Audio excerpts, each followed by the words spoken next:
Pour la suite de la troisième séance, comme nous l'avons annoncé, on a promis de voir l'entrée et la sortie. On a vu l'opération de sortie, l'affichage. Aujourd'hui, on va voir l'opération d'entrée, ce qu'on peut appeler la lecture.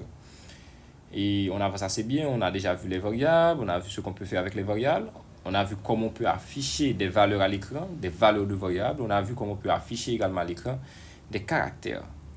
Aujourd'hui, nous allons voir comment on peut mettre une valeur dans une variable, mais ce ne sera pas le programmeur en soi qui va écrire la valeur dans le code, mais ce sera l'utilisateur. Quand vous faites le programme, vous ne le faites pas pour vous. Vous le faites pour être utilisé. Par exemple, vous construisez un programme, un jeu vidéo, et lorsque le jeu va se démarrer, eh bien, il demande aux joueurs d'entrer leur nom, par exemple, ou bien d'entrer d'autres informations, de changer la couleur des vêtements, de choisir les types de terrain, etc. Donc, ce sont des variables qui seront modifiées, mais ces variables-là ne seront pas modifiées par le programmeur en soi, qui n'est plus là, mais par l'utilisateur du programme. Ceci étant dit, quand vous créez un programme, il est possible de demander à l'utilisateur de donner des valeurs, des données qui seront utilisées dans le programme. C'est ce qu'on va appeler une opération d'entrée. Et on va l'appeler une lecture. Donc, pour l'affichage, on dit que l'affichage, c'est une opération de sortie. L'affichage, c'est la sortie. Ça permet à l'ordinateur de donner des informations à l'utilisateur. Et on parle de lecture qui permet à l'utilisateur de donner une information au programme. Donc, on appelle utilisateur en général toute personne qui utilise le programme.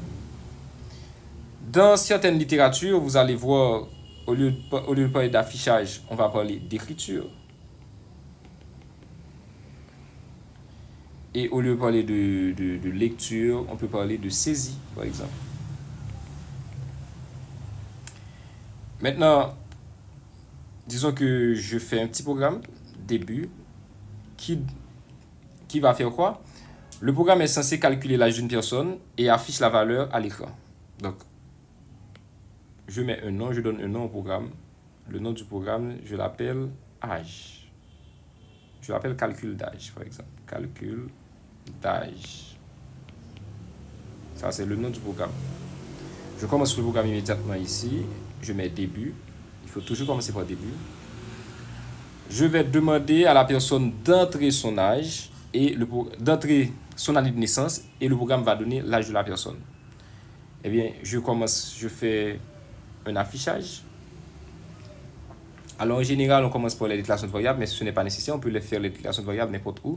Mais par principe, pour faciliter la lecture, on commence par les déclarations de variables. Donc, je laisse l'espace, je vais y revenir. Je mets afficher, entrer votre année de naissance.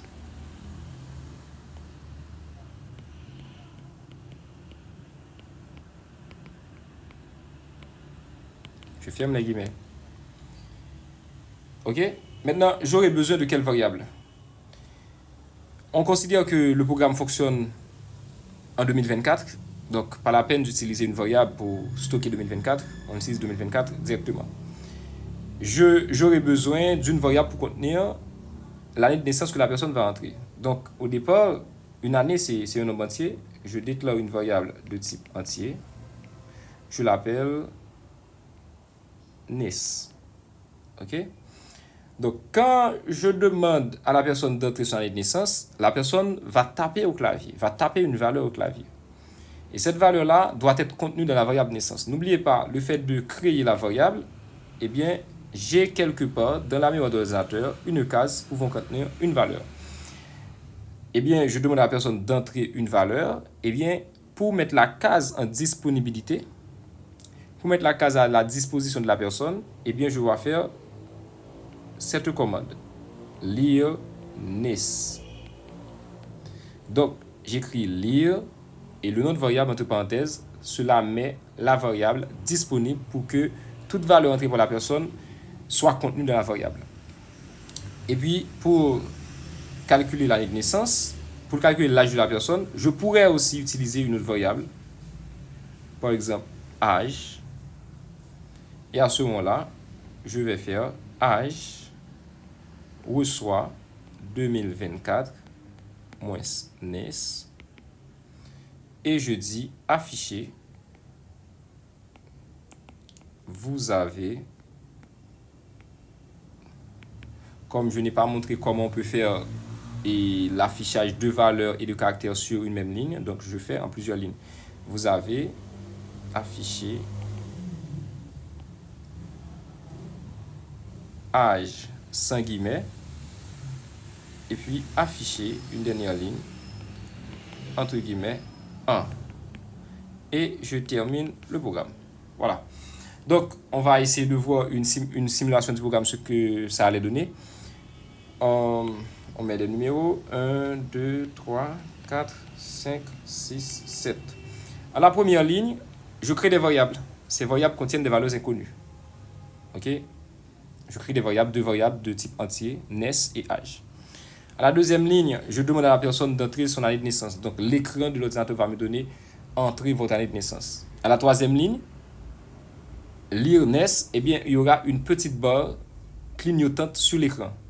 Cette barre-là attend la valeur. Prenons le cas que la personne entre une valeur comme, par exemple, 2000. Donc, la valeur 2000 sera stockée dans la case correspondant à la variable NES de la mémoire de l'ordinateur. Donc, cela se passe dans la mémoire de l'ordinateur, on ne voit pas. Le programmeur ne sait pas d'avance quelle sera la valeur qui sera entrée par la personne. Tout ce qu'il sait, c'est que cette valeur-là sera un entier. À la quatrième ligne, âge reçoit 2024 moins NES. Le fait d'avoir créé la variable âge, eh bien, il y a aussi quelque part dans l'ordinateur une case qui est référencée par le mot âge. Eh bien, cette case-là contiendra quoi à partir de la quatrième ligne? Elle contiendra le résultat de l'opération 2024 moins NES. 2024 moins NES, n'oubliez pas, NES contient 2000, d'après l'exemple. Donc, ainsi donc, la variable âge en mémoire aura 24. Tout cela se passe à travers le programme utilisé par l'utilisateur dans un cas particulier. La cinquième ligne affichée, vous avez donc les caractères vous avez seront affichés dans l'écran. Les caractères formés par les lettres V, O, U comme ça, ok, vous aurez les deux mots affichés à l'écran. La sixième ligne affichée âge, donc après il y aura la valeur de l'âge puisqu'il n'y a pas de guillemets, donc 24. Et la septième ligne affichée 1, ANS, ok, les caractères seront affichés tels qu'ils ont été tapés.